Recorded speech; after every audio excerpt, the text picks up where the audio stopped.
नीरू की है। पंजाब की नीरू की शादी दिल्ली के राहुल से होती है।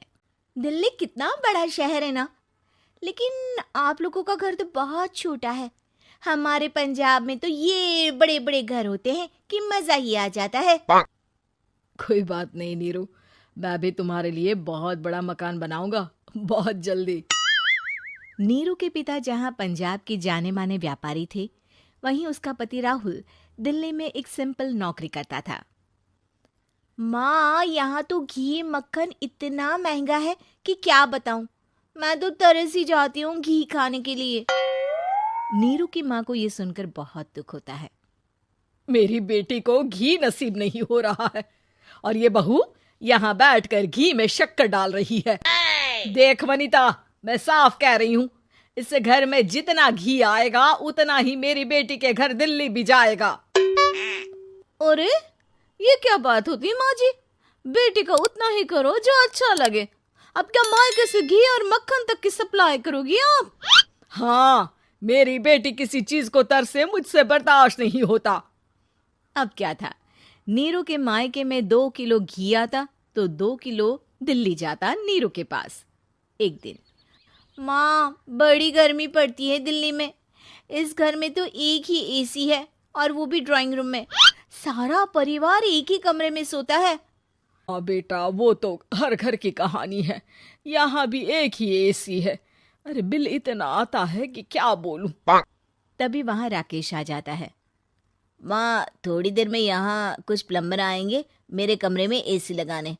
जरा ध्यान से लगवा देना ना माँ।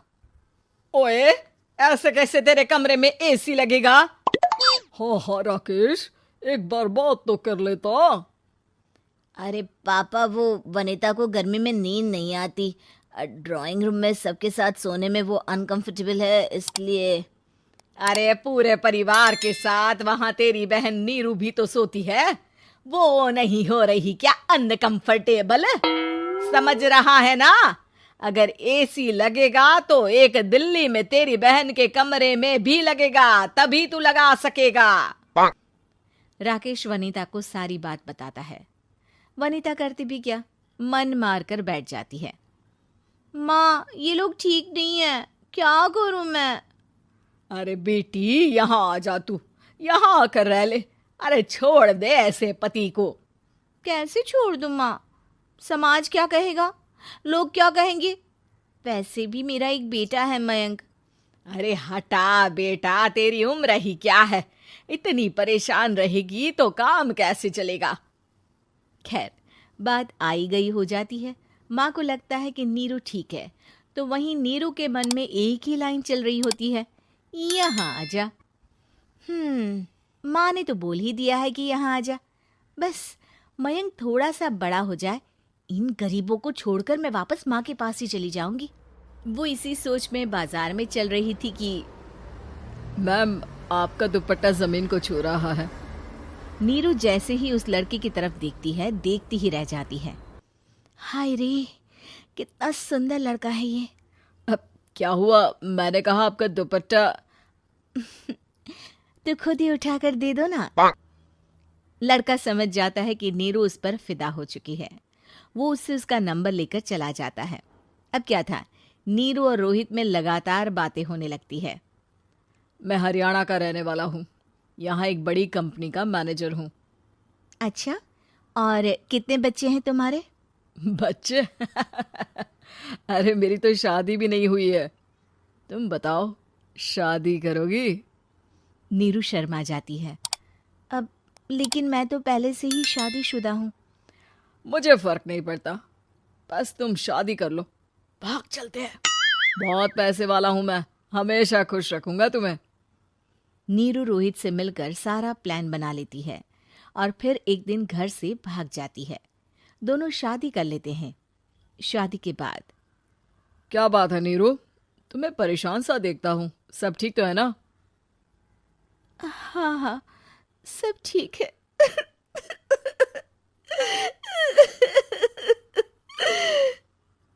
ये कहते कहते ही वो रोने लगती है। अरे क्या हो गया, रो क्यों रही हो? मैंने तुमसे एक बात छुपाई है और वही बात अब मुझे परेशान कर रही है। रोहित, मेरा एक बेटा भी है, उसका नाम मयंक है। क्या बात कर रही हो? ये तुमने मुझे पहले क्यों नहीं बताया? देखो नीरू, मेरी माँ को मैंने ये नहीं बताया है कि तुम शादीशुदा हो। बच्चा मैं मैनेज नहीं कर पाऊंगा। नीरू को समझ में नहीं आता कि वो क्या करे। अ, तुम उस बच्चे को अपनी माँ को क्यों नहीं दे देती? नीरू चुपके से माँ को फोन करती है। माँ, क्या मयंक को तुम रख सकती हो? बेटा, मैं राकेश के साथ बात करती हूँ। आखिर घर का बेटा वही है, जो वो बोलेगा। वैसे भी बेटा, तूने जो किया है ना, उसके बाद से पूरा घर तेरी बुराई कर रहा है। मैं भी अब किसी से तेरे लिए लड़ नहीं सकती। राकेश बेटा, नीरू ने तो जो किया बहुत ही बुरा किया, लेकिन मैं सोच रही थी कि क्यों ना मयंक को हम यहाँ ले आए। तभी वनीता बोल पड़ती है। वाह जी, ऐसे कैसे यहाँ ले आए? यहाँ क्या भंडारा भरा है? और जिस बच्चे की माँ ने नहीं सोचा, उसके लिए हम क्यों सोचे? नीरू को एक बार तो अपने बच्चे के बारे में सोचना चाहिए था ना। अरे लेकिन तेरे पास भी तो लड़का नहीं है ना वनीता। माँ, वनीता ठीक बोल रही है। कल को वो बड़ा होकर इसी घर का हिस्सा मांगेगा तो हम क्या करेंगे? माँ कहती भी तो क्या, वो चुप रह जाती है। वहीं नीरू का पहला पति कहता है। माँ, अगर आज भी वो वापस आ जाए तो मैं उसे माफ कर दूंगा। बेटा, गरीबी चीज ही ऐसी है, क्या करेगा? तू तो अब मयंक का सोच। वो बेचारा तो बिना माँ का हो गया। मयंक के खातिर तू दूसरी शादी कर ले बेटा। लोगों के लाख समझाने के बाद नीरू के पहले पति की शादी रिद्धि से हो जाती है, जिसके पहले पति से 2 बच्चे होते हैं। देखो जी, मैंने शादी सिर्फ बच्चे के खातिर की है। मैंने भी शादी सिर्फ बच्चों के खातिर की है। वहीं नीरू के दूसरे पति के मन में ये बात घर कर जाती है कि नीरू एक मासूम बच्चे को उसके खातिर छोड़ कर आई है। अब देखो नीरू, मुझे लगता है कि जो औरत अपनी कोख का बच्चा छोड़ सकती है, वो तो कुछ भी कर सकती है। कल को तुम्हें मुझसे अच्छा कोई मिल गया तो तुम तो मुझे भी बाय बाय कर दोगी ना। नीरू को अब उसका दूसरा पति ताने देना शुरू कर देता है। तंग आकर नीरू उसके यहाँ से भागकर अपने पहले पति के पास चली जाती है, लेकिन ससुराल में क्या लेने आई है नीरू, मयंक को? नहीं नहीं सासू माँ, मुझसे गलती हो गई, मुझे माफ कर दीजिए। नीरू, अब वक्त खत्म हो गया है, मेरी शादी हो चुकी है। तो छोड़ दो ना उसे, हमारा बच्चा है।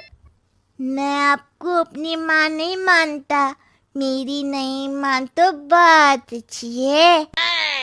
नीरू मयंक की बात सुनकर समझ जाती है कि उसके पास अब न आसमान रहा ना ही जमीन।